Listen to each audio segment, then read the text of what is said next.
Hi hello ಎಲ್ಲರಿಗೂ ನಮಸ್ಕಾರ. ಶಾಂತಿ cooking and health ಟಿಪ್ಸ್ಗೆ ಸ್ವಾಗತ. ಇವತ್ತಿನ ರೆಸಿಪಿ ಬಂದು ಮಾವಿನಕಾಯಿ ಚಿತ್ರಾನ್ನ. ಇವಾಗ ಮಾವಿನಕಾಯಿ ಸೀಸನ್ ಅಲ್ವಾ, ಅದಕ್ಕೋಸ್ಕರ ಮಾವಿನಕಾಯಿ ಚಿತ್ರಾನ್ನ ಮಾಡೋಣ ಅಂತ ಅಂದ್ಕೊಂಡೆ. ಬನ್ನಿ ಹಾಗಿದ್ರೆ ಅದನ್ನ ಹೇಗೆ ಮಾಡೋದು ಅಂತ ನೋಡೋಣ. ಅದಕ್ಕಿಂತ ಮೊದಲು ಯಾರೆಲ್ಲ ನಮ್ಮ ಚಾನಲ್ನ ನೋಡ್ತಾ ಇದ್ದೀರಾ, ಪ್ಲೀಸ್ ಲೈಕ್ ಆ್ಯಂಡ್ ಸಬ್ಸ್ಕ್ರೈಬ್ ಮಾಡಿ ಆ್ಯಂಡ್ ಸಪೋರ್ಟ್ ಮಾಡಿ. ಮೊದಲಿಗೆ ಒಂದು ಪ್ಯಾನ್ಗೆ 2 ಸ್ಪೂನ್ ಆಗುವಷ್ಟು ಎಣ್ಣೆನ ಸೇರಿಸ್ಕೊಂಡು ಎಣ್ಣೆ ಚೆನ್ನಾಗಿ ಕಾದ ನಂತರ ಅರ್ಧ ಸ್ಪೂನ್ ಆಗುವಷ್ಟು ಜೀರಿಗೆ, ಅರ್ಧ ಸ್ಪೂನ್ ಆಗುವಷ್ಟು ಸಾಸಿವೆ ಹಾಗೂ 1/4 ಸ್ಪೂನ್ ಆಗುವಷ್ಟು ಉದ್ದಿನಬೇಳೆ, 1 ಸ್ಪೂನ್ ಆಗುವಷ್ಟು ಕಡಲೆಬೇಳೆನ ಸೇರಿಸ್ಕೊಂಡು ಸ್ವಲ್ಪ ಕರಿಬೇವಿನ ಸೊಪ್ಪು ಹಾಗೆ ಸಣ್ಣದಾಗಿ ಕಟ್ ಮಾಡಿದ ಹಸಿಮೆಣಸಿನಕಾಯಿ, ಒಂದು ದೊಡ್ಡದಾಗಿರುವ ಈರುಳ್ಳಿನ ಸಣ್ಣದಾಗಿ ಕಟ್ ಮಾಡಿಕೊಂಡು ಸೇರಿಸ್ಕೊಂಡಿದ್ದೀನಿ. ಎಲ್ಲವನ್ನು ಸೇರಿಸ್ಕೊಂಡ ನಂತರ 1-2 ನಿಮಿಷ ಇದನ್ನು ಚೆನ್ನಾಗಿ ಫ್ರೈ ಮಾಡ್ಕೊಳ್ಬೇಕು. ಇವಾಗ ಈರುಳ್ಳಿಯ ಕಲರ್ ಎಲ್ಲ ಸ್ವಲ್ಪ ಚೇಂಜ್ ಆಗಬೇಕು. ಈರುಳ್ಳಿ ಎಲ್ಲ ಚೆನ್ನಾಗಿ ಫ್ರೈ ಆದ ನಂತರ ಇವಾಗ ಇದಕ್ಕೆ ನಾನು ತುರಿದಿಟ್ಕೊಂಡಿರುವಂತಹ ಮಾವಿನಕಾಯಿಯನ್ನು ಸೇರಿಸ್ಕೊಳ್ತಾ ಇದ್ದೀನಿ. ಮಾವಿನಕಾಯಿಯು ತುಂಬ ಹುಳಿ ಇತ್ತು ಅಂದರೆ ಸ್ವಲ್ಪ ಮಾವಿನಕಾಯಿಯನ್ನು ಸೇರಿಸ್ಕೊಳ್ಳಿ. ತುಂಬ ಹುಳಿ ಇರೋ ಮಾವಿನಕಾಯಿಯನ್ನು ಜಾಸ್ತಿ ಸೇರಿಸ್ಕೊಂಡ್ರೆ ಚೆನ್ನಾಗಿರಲ್ಲ.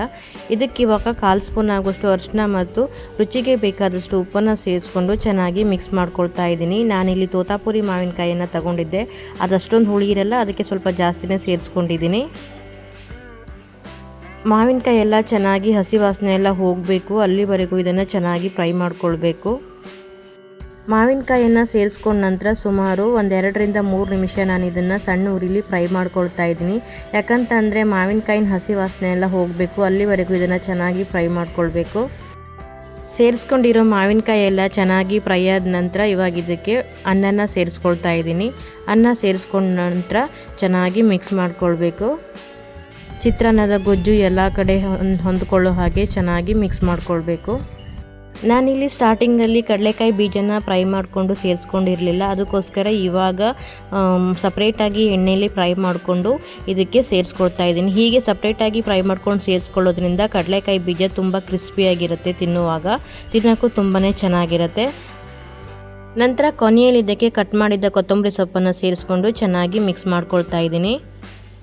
ನೀವು ಬೇಕು ಅಂತಂದರೆ ಕಡಲೆ ಬೀಜವನ್ನು ಉದ್ದಿನಬೇಳೆ ಮತ್ತು ಕಡಲೆಬೇಳೆನ ಫ್ರೈ ಮಾಡ್ಕೊಳ್ಳುವಾಗಲೇ ಸೇರಿಸ್ಕೊಳ್ಬೋದು. ನಾನಿಲ್ಲಿ ಕಡಲೆ ಬೀಜ ಸ್ವಲ್ಪ ಕ್ರಿಸ್ಪಿಯಾಗಿರಲಿ ಅಂತ ಹೇಳಿ ಸಪ್ರೇಟಾಗಿ ಎಣ್ಣೆಲಿ ಫ್ರೈ ಮಾಡಿಕೊಂಡು ಸೇರಿಸ್ಕೊಂಡಿದ್ದೀನಿ. ನೋಡಿದ್ರಲ್ವ ಮಾವಿನಕಾಯಿ ಚಿತ್ರಾನ್ನವನ್ನು ಎಷ್ಟು ಸುಲಭವಾಗಿ ತುಂಬಾ ಬೇಗನೆ ಮಾಡ್ಕೊಳ್ಬೋದು ಅಂತ ಹೇಳಿ. ಮಕ್ಕಳು ಲಂಚ್ ಬಾಕ್ಸಿಗಾಗಲಿ ಅಥವಾ ಮಾರ್ನಿಂಗ್ ಬ್ರೇಕ್ಫಾಸ್ಟಿಗಾಗಲಿ ನಾವು ಇದನ್ನು ತುಂಬಾ ಸುಲಭವಾಗಿ ಮಾಡ್ಕೊಳ್ಬೋದು.